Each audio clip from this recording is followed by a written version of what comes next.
नमस्कार, कसे आहात सगळे फ्रेंड्स. मी सारिका तुमचं सगळ्यांचं पुन्हा एकदा स्वागत करते आपलं चॅनल सारिकास क्रिएशन्समध्ये. परत आम्ही आलेलो आहोत गावी. सो आज आहे आपल्या स्वामींचा प्रकट दिन. सो मी कशी त्यांची पूजा केली, काय काय नैवेद्य बनवला ते तुमच्यासोबत शेअर करेन, तर व्हिडिओ शेवटपर्यंत नक्की बघा. मी आता आलेले फेरफटका मारायला शेतामध्ये. हा बघा पूर्ण किती लवकर ऊन पडतं, भरपूर ऊन पडलेलं आहे. जर पीक बघा किती मोठे कणस झाले ते, आता दाणे भरायला लागले त्याच्यामध्ये.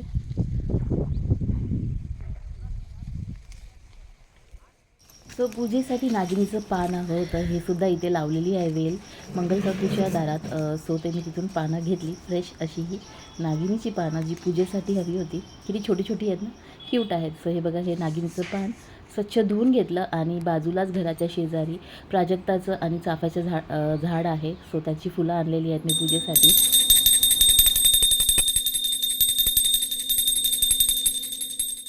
श्री स्वामी समर्थ सगळ्यांना.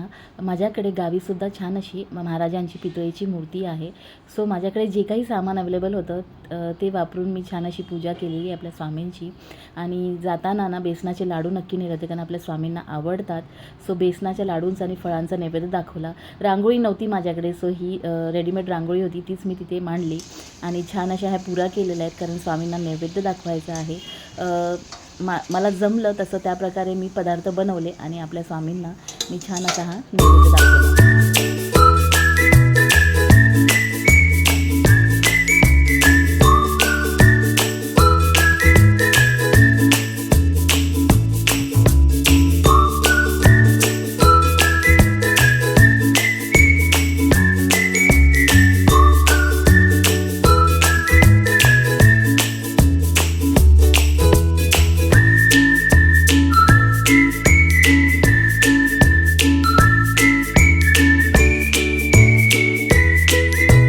अहो, हे दोन नारळ जे आहेत ते झाडावरून थेट काढून घेऊन आले घरी.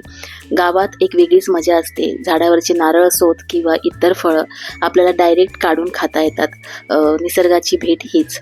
घराच्या शेजारी छान असं आंब्याचं आणि चिकूचं झाड आहे, त्याच्यावर छान असं हे गोड सरप्राईज मिळाले. बघा मिस्टर हे मधाचं पोळं जे होतं, छोटंच आहे अजून, ते काढून घेऊन आलेत. तरी भरपूर मध होता ह्याच्यात. गावी काय काय सरप्राईज मिळेल सांगता येत नाही. झाड आपल्याला काय काय देऊन जातं, फळ, नारळ आणि आता हे मधाचं पोळं. खरंच म्हणजे नारळाची चव, गावचा निसर्ग आणि त्याच्यात हा सुंदर गोड मधाचा अनुभव घ्यायला मिळाला. खरंच खूप छान वाटलं. सो हे मधाचं पोळं मिस्टर घेऊन आले. ह्याला गावी आमच्या मोहोळसुद्धा म्हणतात. तुमच्याकडे याला काय म्हणतात ते कमेंट करून सांगा. सो फ्रेंड्स, हा बघा मध म्हणजे मिस्टर काढतायत कट करून. याला कांदा म्हणतात. सो तो तेवढा त्यांनी कट करून काढला आणि त्याच्या आत मध असतं. हे बघा किती गोल्डन असा सोनेरी मध आहे आणि खरंच खूप टेस्टी होता खायला. मी सुद्धा टेस्ट करून पाहिला. कोणी कोणी असा हा नैसर्गिक मध चाखला आहे किंवा टेस्ट केला आहे ते त्यांनी सुद्धा मला कमेंटमध्ये सांगा. सो हे याला काय म्हणतात, मे बी माझ्या मते ही त्यांची राहण्याची जागा, त्यांची कॉलनी असावं. बी हाईव्ह म्हणतात त्याला. सो हे ते असावं. ही बघा छोटीशी माशी. सो छोट्या माशांचं पोळं होतं हे. खरंच ना, खूप नॅचरल गोष्टी आपल्याला इथे पाहायला मिळतात. शहरात आपण हे मध विकत घेतो, पण इथे सगळं नैसर्गिक पद्धतीने आपल्याला मिळतं. हे बघा मिस्टरांनी खाल्लं आणि त्यांचं रिॲक्शन सांगतंय की ते किती टेस्टी आहे ते. सो आता निघालेलो आहोत शेतात फेरफटका मारायला. घराच्या मागच्या बाजूला आलेलो आहोत, जिथे मोठ्याने काही भाजी लावलेली आहे. ही बघा इथे आलेले छान अशी कोळी गवार. गावी ना प्रत्येक घरात छोटा छोटा असा हा वाफे तयार केले जातात भाजीपाला लावण्यासाठी. सो हे बघा गवार आहे आणि छान अशी ते कोळी कोळी भेंडी आलेली आहे ना, फ्रेश एकदम ताजी ताजी भेंडी. सो मोठ्याने मस्त गवार, भेंडी आणि दोडक्याची वेल सुद्धा लावली आहे. सो कोणी कोणी त्याला दोडका, शिराळा सुद्धा म्हणतात. सो इथे छोटासा दोडका आलेला आहे हे बघा. आणि आता एक मोठा दोडका आपण बघूयात. हा बघा फ्रेश असा दोडका. किती छान वाटतं ना ताजी ताजी भाजी बघायला. आणि हे फणस बघा आता किती मोठे झालेत. 15 दिवसापूर्वी खूप लहान होते ते. आणि हे आमचं शेडमधलं छोटंसं वासरू मोठं झालंय 15 दिवसामध्ये, पण आता अजिबात ओळख दाखवत नाहीये. मस्तीखोर झालाय भरपूर. सो हात लावायला सुद्धा देत नव्हता तो. फ्रेंड्स, आम्ही आलो आहोत शेतामध्ये आणि हा बघा इथे सगळा कांदा आहे लावलेला. इथेच वाटतं या गुणाने.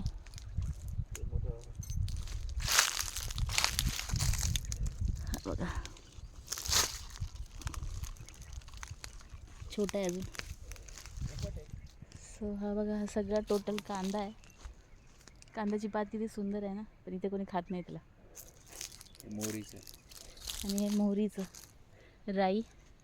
कांद्याची साईज कांद्याची थोड्या साईज दिवसात येते. हां, हे बघा किती मोठा आहे कांदा झालेला. छान पोचला आहे हा फ्रेश कांदा.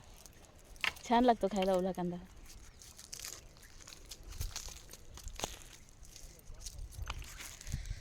टोचला. ऊन भरपूर पडलेलं आहे. 4 वाजता आले तर मी आलो आहेत शेतामध्ये राऊंड मारायला.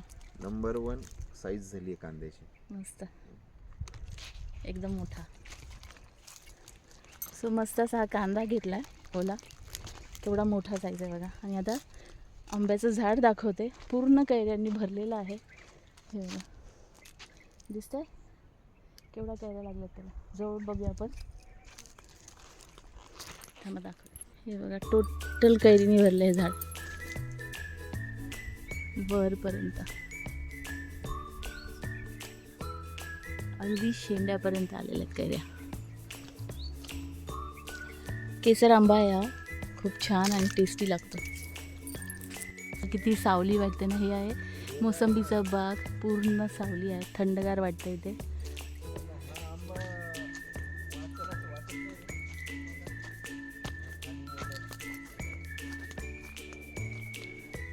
छोटे मोसंबी आले त्याला.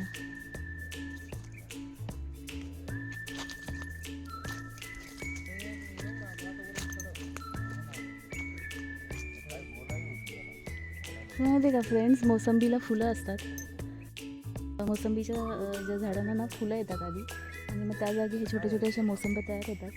तर ती फुलं आहेत ना एक्झॅक्ट मोगऱ्यांसारखा सुवास येतो त्यांचा. दाखवते मी पुढे कुठे दिसली फुलं तर. हे बघ किती छोटे छोटे मोसंबी एकदम लिंबाचेच. वरती मोठ्या पण आहेत आणि हे नवीन यायला लागलेत. खूप लहान लहान आहेत. हां, तोडून नेलेले आहेत ऑलरेडी, पण क्वचितच कुठेतरी राहिलेली असेल. मग अशी एक खाल्ली म्हणून आलो आहे. हे बघा केवढी साईज आहे या संत्रीची. गोड आहे त्या संत्री. सो ती नेण्यासाठी आलो आम्ही. सो फ्रेंड्स हे बघा फ्रेश ऑरेंजेस. जीवा जीवा.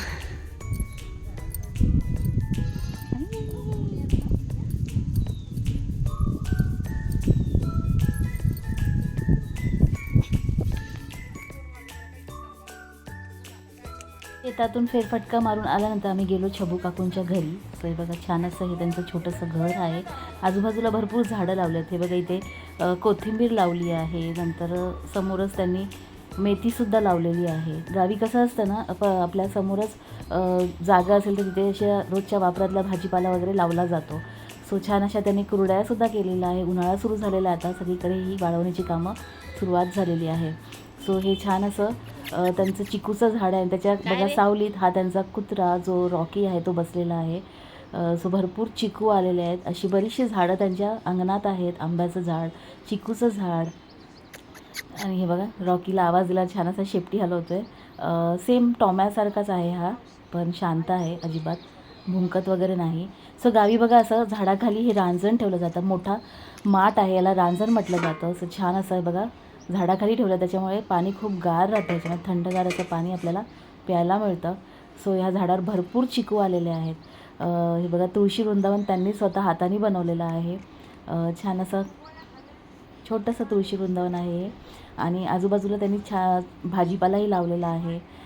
भरपूर झाडंही आहेत फुलांची, फळांची. आणि रोजच्या वापरात येणारी जो काही भाजीपाला आहे तोही त्यांनी लावलेला आहे. हे आहे त्यांचा ओव्हरऑल व्ह्यू घराचा. छोटंसं आणि अंगण पूर्ण शेणाने सारवलेलं आहे. हे बघा इथे ही चूलसुद्धा बनवली आहे त्यांनी जस्ट.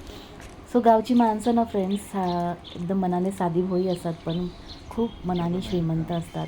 कुठल्याही अपेक्षा न ठेवता ते आपल्यालाच उलटं भेटवस्तू देतात, वानोळा ज्याला म्हणतो. सो हे बघा फ्रेश झाडावरून काढलेले चिकू त्यांनी आम्हाला भेट म्हणून दिले. आपण सगळं काही विकत घेतो, पण गावात मात्र प्रेम अजूनही फुकट मिळतं.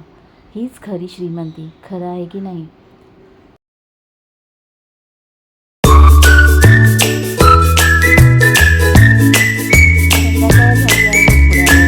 अंधार पडेल त्याआधी बघा गुरांना चारा टाकला जातो खाण्यासाठी. सो जीवासुद्धा छान इथे चारा एन्जॉय करत आहे. घरी आल्यानंतर छान असा स्वयंपाक केला, बनवली होती डुबुकवडीचा रस्सा, शेवग्याच्या पानांची भाजी, छान असं हे डिनर मी एन्जॉय केला. आणि हा होता खिचडीचा भात आणि बाजरीची भाकरी, त्यासोबत आणलेला ओला कांदा. फ्रेंड्स, रात्री 3 फेज लाईट आली 11 वाजता. सो मिस्टर आणि मी गेलो झाडांना पाणी देण्यासाठी. मोटर चालू केली आणि छान असं हे पाणी दिलं आम्ही झाडांना. सो फ्रेंड्स, कसा काय वाटला तुम्हाला आजचा हा व्हिडिओ? स्वामींचा प्रकट दिन कशा प्रकारे मी साजरा केला ते तुम्हाला आवडले क्लिअर का? पाणी आहे. महाराजांसाठी बनवलेला नैवेद्य आणि शेतातील फेरफटका कसा वाटला ते नक्की कमेंट करून सांगा. पुन्हा भेटूयात नवीन व्हिडिओसह. तोपर्यंत friends, bye bye, have a nice day and take care.